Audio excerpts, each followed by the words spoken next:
Ayan, so magandang umaga, araw ng Friday. Ayan, updated na updated kayo mga kaparikoy, mga kamarikay natin dyan.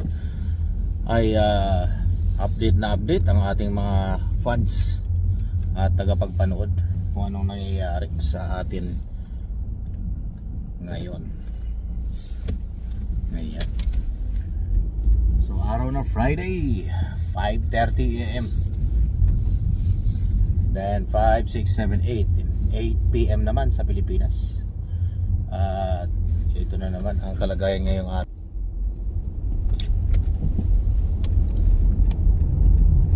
Ang umaklaber na snow. Ngayon ay negative 25. Feels like negative 28. So konti lang diferensya. Kahapon feels like kahapon ay negative 31. Grabe.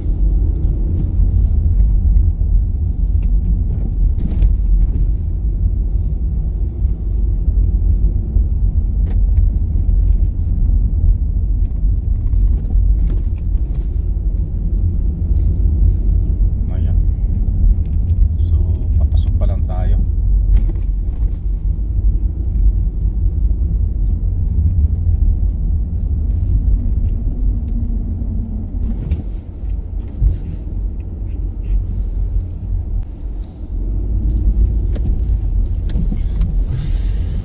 Pa lang ang tao sa daan. Ngayon ay Friday, ay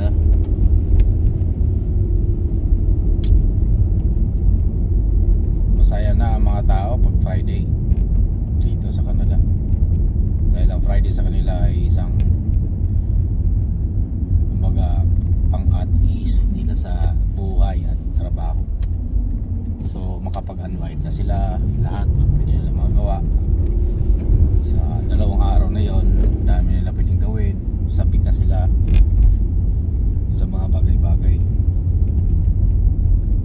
Kaya tayo, sabik na din tayo na matapos itong araw na to.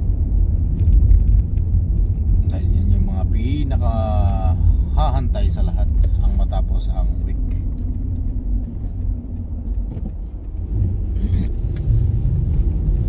Yung 7 days of the week, 5 days na straight ay yan ay inabang-abangan sa lahat. Ang pinaka last day of the week, ang Friday.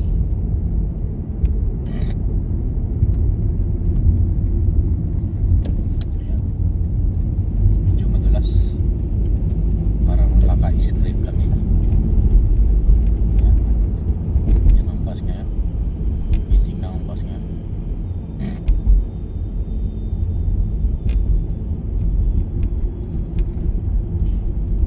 Alas 4 ang biyahe niyan, madaling araw.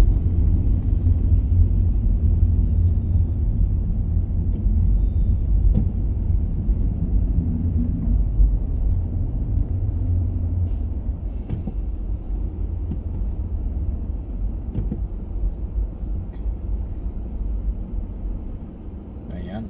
So marami ding ginusto na lang na mag-bus talaga. Dahil sa sitwasyon nga rin dito ay napaka-harsh ang weather at napaka di usok yan, kundi singaw ng sa kanya, sa exhaust.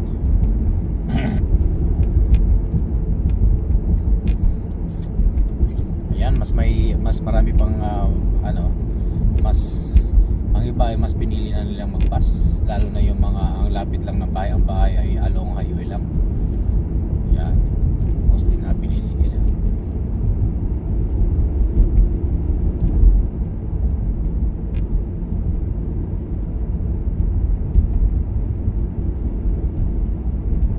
Kasi nga naman pagkalabas mo, dyan na yung bus, hindi doon ka, di ba?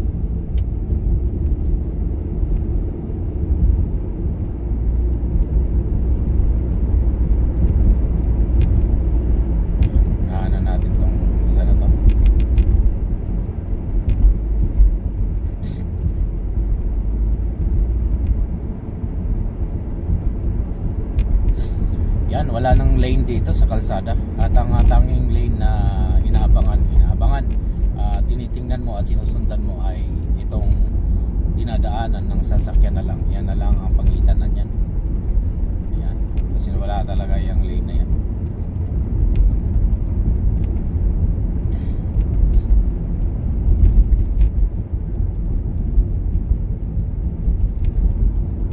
So ganito dito.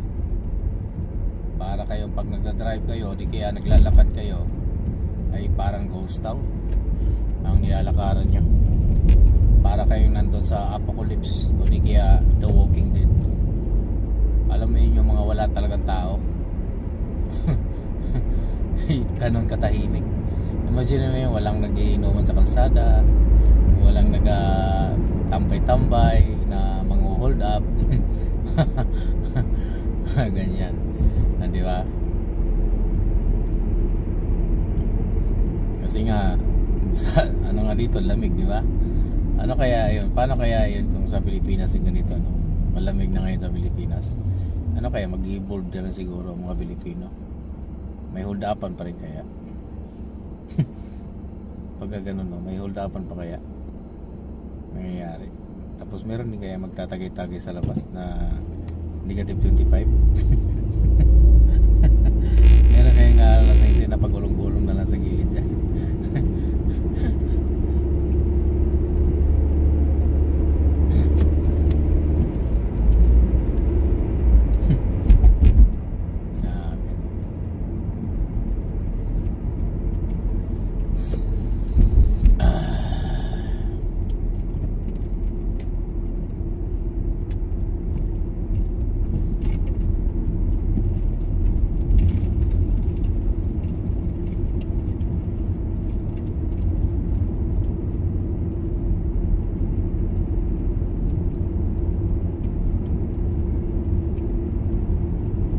Medyo malinis na yung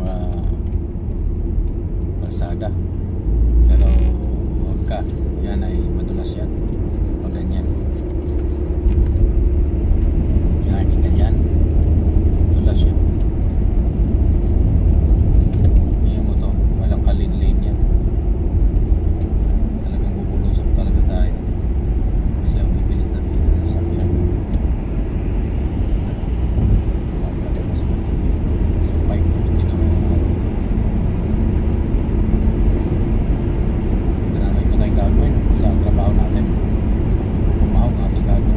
Kasi ito marami kong gagawin, kaso ang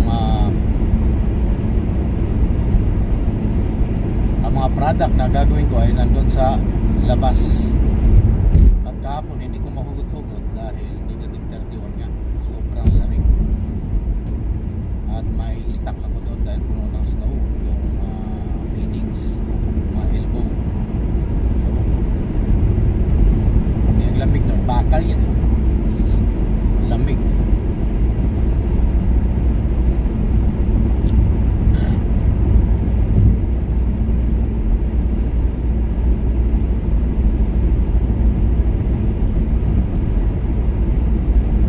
Yan, pagka ganito ang kalsada ay malinis at dry.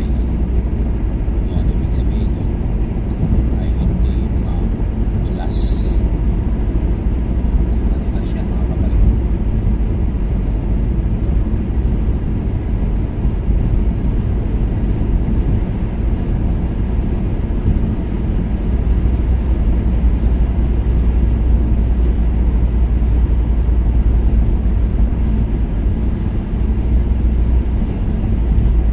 Dinadaanan natin ay isang tulay at ang baba niyan ay river, at ang river na yan sa ganitong winter ay nalalakaran nila yan at dyan sila nag-fishing. Magbubutas na sila ng bahagya din sa kanila, ibabagsak ang kanilang fishing rod.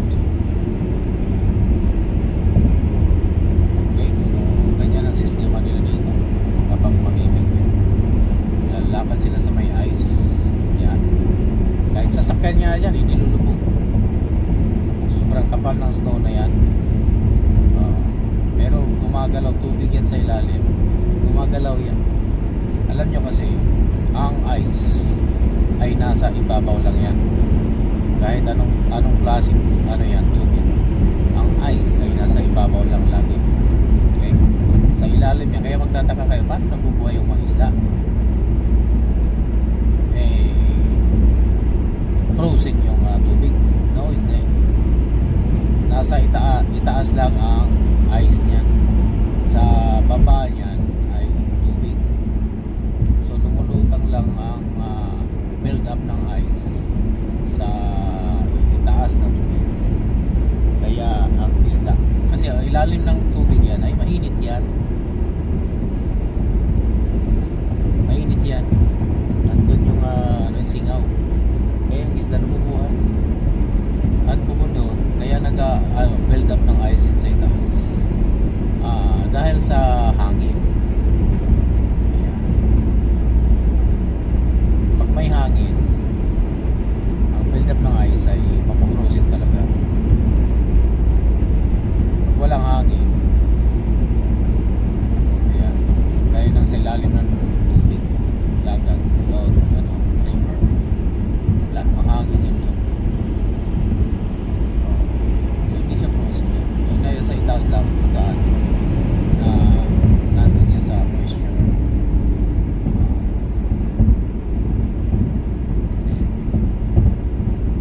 Kaya ganun ang mga ginagawa ng mga yan. Paano nga naman sila kumukuha ng pagkain noong unang panahon? Ganun ang pamumuhay nila noong unang panahon.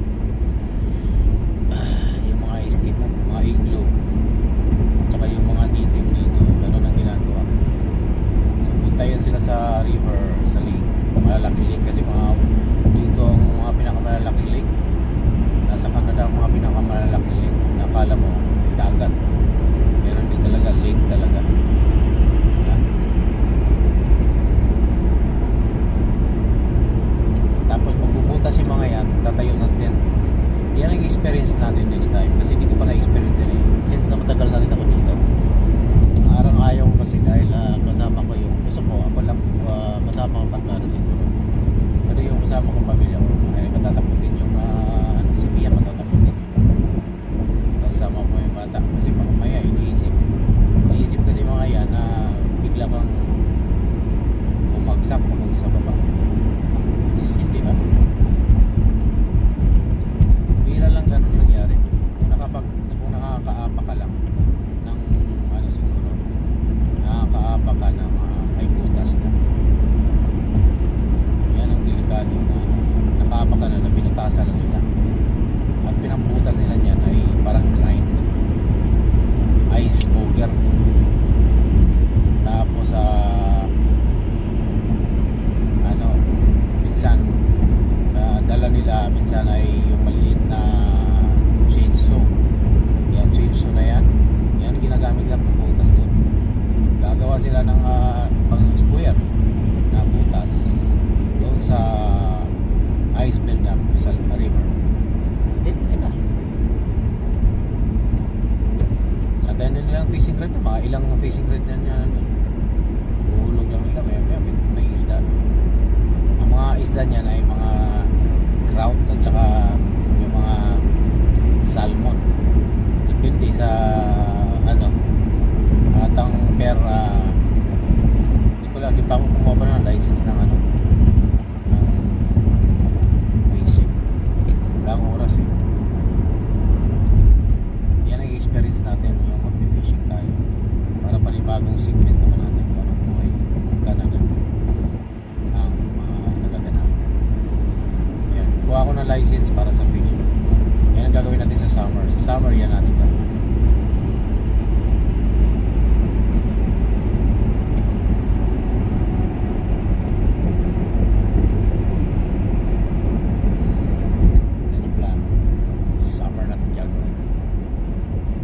Excited yan, nakaka-excite pag ganyan, papadsa sa tapos gano'n ka lang pero tapos ang panguhuli ng isda niyan ay bilang lang kung ilan lang ang pwede, at may sukat din yan. At kung may nakuha kayo na mas maliit, babalik yan sa tubig dapat. Bawal ulihin.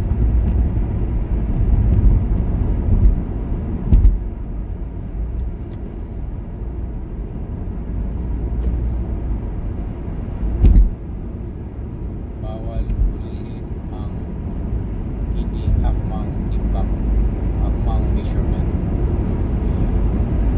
Dahil pag nahuli kayo, ang taas ng fine.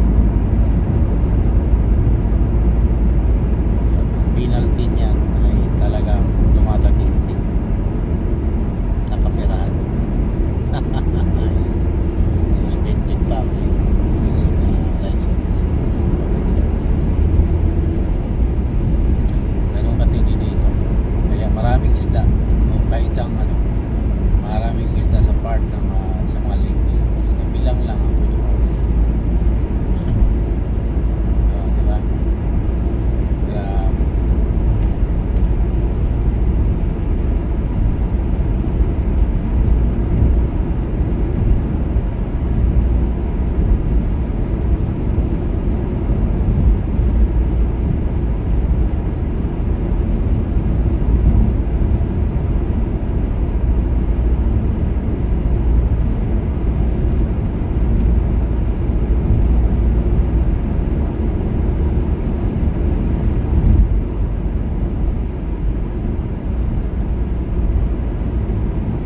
Parang nakakabisado nyo na ang aking nilalakbay araw-araw. Itong highway na to ay dire-diretso papuntang Calgary. Ayun. Panibagong bayan, 3 hours and a half. Takbo mo 120, 110, 120. Ayun. Mabibilis sa mga sakyan yun, papuntang highway. Papuntang Calgary yan. Ito naman, exit na tayo papunta sa work natin. At ang unahan nito ay airport na. Kaya minsan video ko yung mga airport na kasi doon lumalabag sa area kung saan ako nagtatrabaho. Doon palapag pala, doon palapag, hindi lalapag. Doon palapag, doon sila dumadaan ng pababa papunta sa kasi lapit lang 5 minutes lang driving, airport na.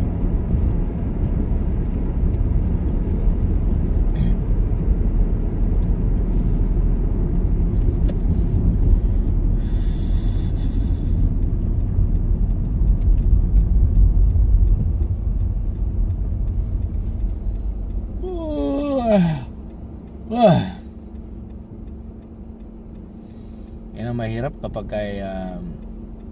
inom ako ng aking medication, yung Ramipril.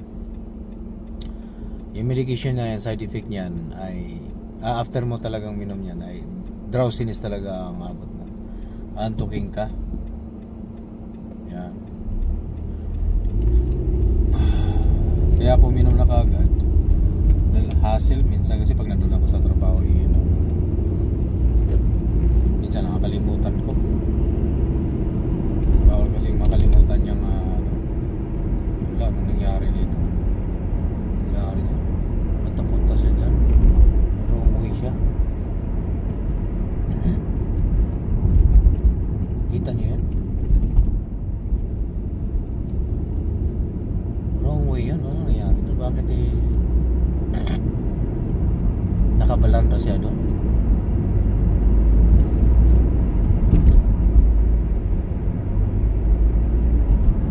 Nakakatakot yun minsan, hindi mo nakikita kung may nakahinto kasi puti din tapos puno ng snow. Yan ang mahirap dyan. Totoo lang.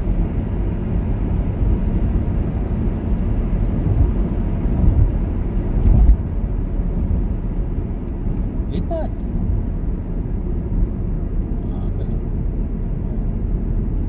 Hihina din siya.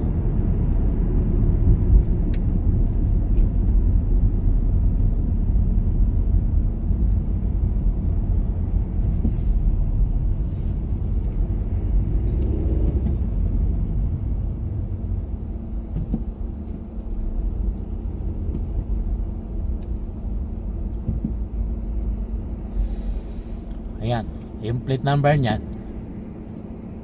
Kung matatakpan ng snow yan, hindi na siya visible, ay bawal yan. Pwede ka na nilang hulihin at sitahin. At yan naman ay warning, may bibigay lang naman sa warning na ganito ganyan yung ano mo, kasi minsan kasi nag-drive ka, hindi mo naman alam na gano'n na pala yung ano mo, di ba? Pagsasabihan ka lang, mababait ng mga pulis dito. Pagsasabihan ka lang na kailangan visible lang yung plate number, kailangan nakikita, walang sagabal, lahat. Ay ako, grabe ng antok talaga ako pagka ganito. Buti na lang, ang lapit ko na lang. Ito ang isang problema, kaya ako hindi na ako pwede mag-drive ng mahaba, kagaya ng 4 hours, kasi antok na ako. Ang traffic sa area na to, dahil sa may malaki siguro container. Ayan, natapos ang ating segment na paano nga pa sila namumuhay dito, di ba? At isa yan, imagine mo yung kasuotan nila noong unang panahon, makakapal na balat ng hayop. Kaya yung mga balat na hayop, yun yung ginagawa nilang damit noong unang panahon. Pinaka main source nila talaga, at product nila talaga yun, yung mga fur ang pinaka ano, yung mga balabalahibo na ano, yun dito galing yan. Yung ano sa beaver, balahibo ng beaver, grabe yun, ang kapal pala niyan.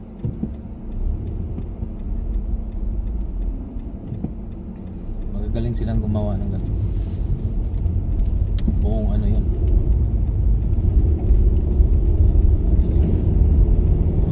Modulas tayo mga kapatid, paahon kasi ito dito, kaya akong ginagawa dito kung dadaan yan, yan ang gusto kong dadaanan dyan, nasa gilid, kapit.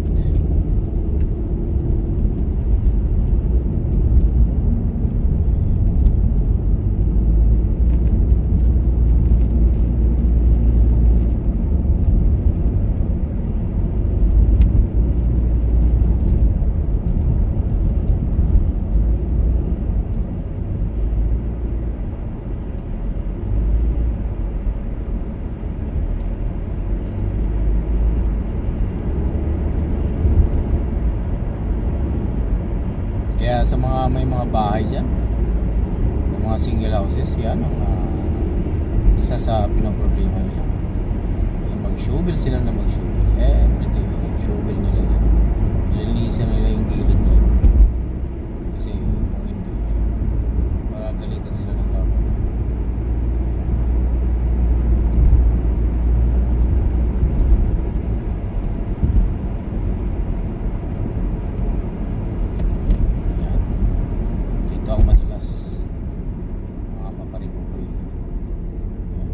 Mga kaparigoy,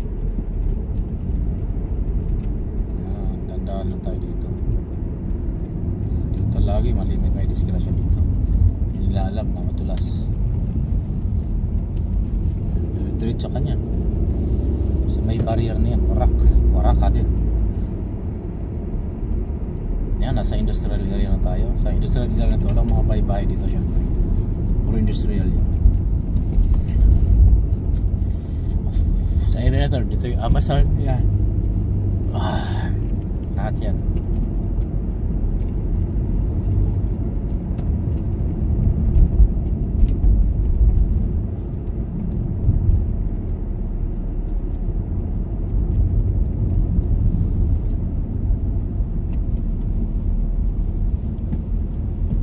Madulas to, ayan o, kita niya yan, madulas siya.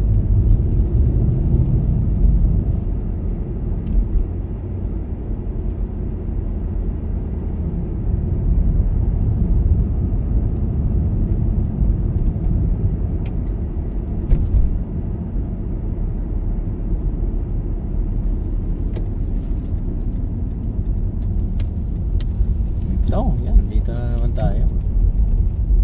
Ano lang talaga, gano'n lang kadali ang buhay. Ayan, ito yung mga sasakyan na tumitirik yan, ayan, iniwan na ni ano yan, kasi hindi na napaandar kahapon. nila na banda rin na mahirap. Ito kanina kaya itong isa na to. Mahirap talaga.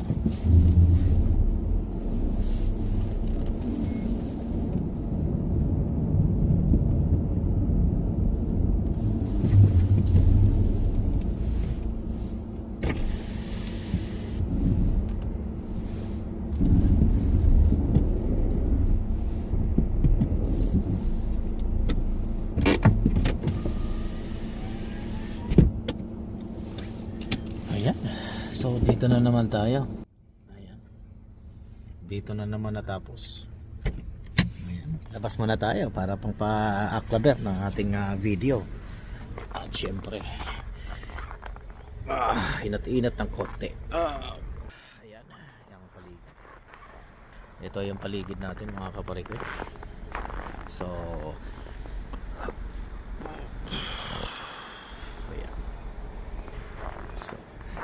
magpapaalam na naman. So magpapaalam na naman tayo sa magpapaalam na naman tayo ngayong araw na to. At natapos na naman ang ating segment na on the road. On the road pala. On the ride. So yan, ganoon na nga. Maraming salamat ulit sa inyong pagsubaybay sa aking mga kwentong Buhay Canada. Kaya sa mga bago sa aking mga channel at ay sana ay huwag kayong makalimot. So yan. Ayan, sa mga bago sa channel ko, huwag niyong kalimutang mag-share, likes, subscribe, and hit the notification bell para lagi kayong updated sa mga videos ko. Kaya dito lang sa Buhay Canada.